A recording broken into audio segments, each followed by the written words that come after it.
सर्वप्रथम मी या सभामंचावर जे आमचे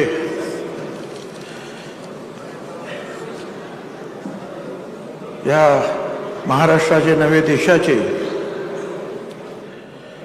ज्यांनी मार्गदर्शन केलं, छत्रपती शिवाजी महाराजांनी तर देशात राज्यक्रांती घडवली आणि महात्मा फुले आणि इतर बाकी बाबासाहेब आंबेडकर, शाहू महाराज,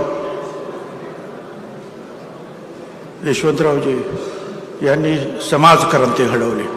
ह्या सगळ्यांना मी मनपूर्वक वंदन करतो. राष्ट्रवादी काँग्रेस पक्षाचे अध्यक्ष सन्माननीय अजितदादा पवार,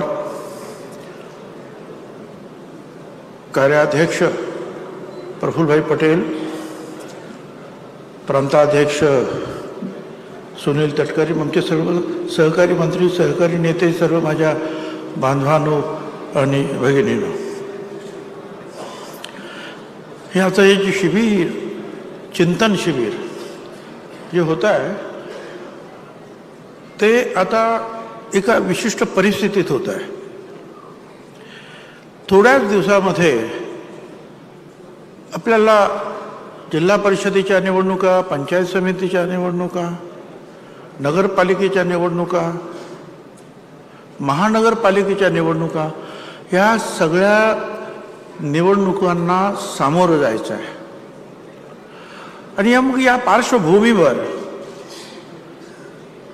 आपल्या सर्व राष्ट्रवादी काँग्रेस पक्षाच्या कार्यकर्त्यांना मार्गदर्शन व्हायला पाहिजे की आपलं ध्येय काय आहे.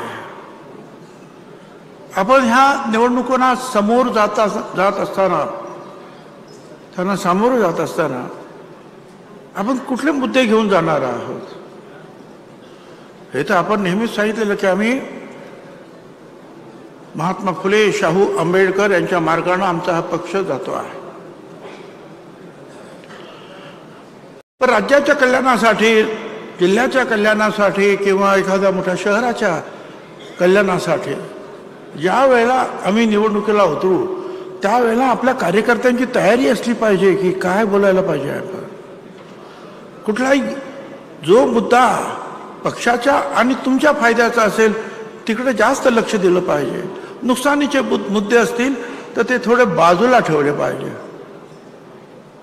हेही आहे की हे करण्यासाठी, जिंकून येण्यासाठी फक्त पक्षाचं लेबल आपल्याला पुरं पडणार नाही. त्यासाठी तुम्हाला सुद्धा तुमच्या मतदारसंघामध्ये, छोटा असेल मोठा असेल, कुठल्याही शहराचा असेल, जिल्हा परिषद, त्याच्यामध्ये झटून काम करावं लागेल. पक्ष तर तुमच्या बरोबर राहीलच, परंतु तुम्ही तिथे तुमची उपस्थिती नसेल मतदारांमध्ये आणि फक्त इथे उपस्थिती आपण करून काही बोललो तर मतदार आपल्याला जवळ करणार नाहीत. हे आपल्याला लक्षात ठेवावंच लागेल.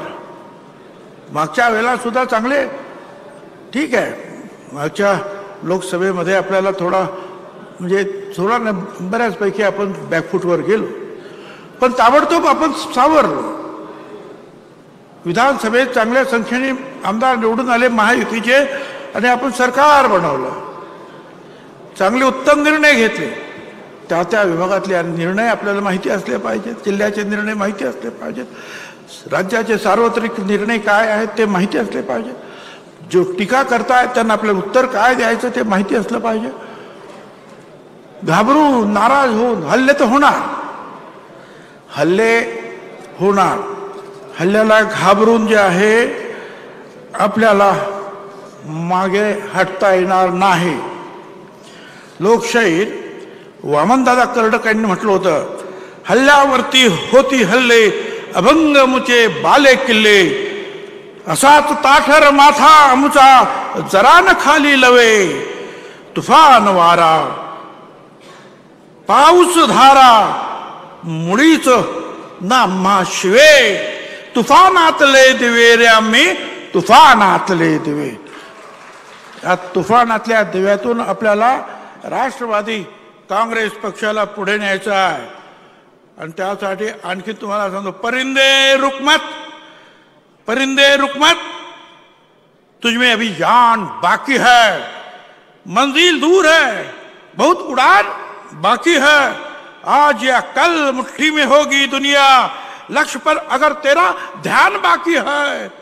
यूं ही नहीं मिलती रब की मेहरबानी, एक से बढ़कर एक इम्तिहान बाकी है, जिंदगी के जंग में है हौसला जरूरी, जीतने के लिए सारा जहां बाकी है। धन्यवाद। जय हिंद, जय महाराष्ट्र।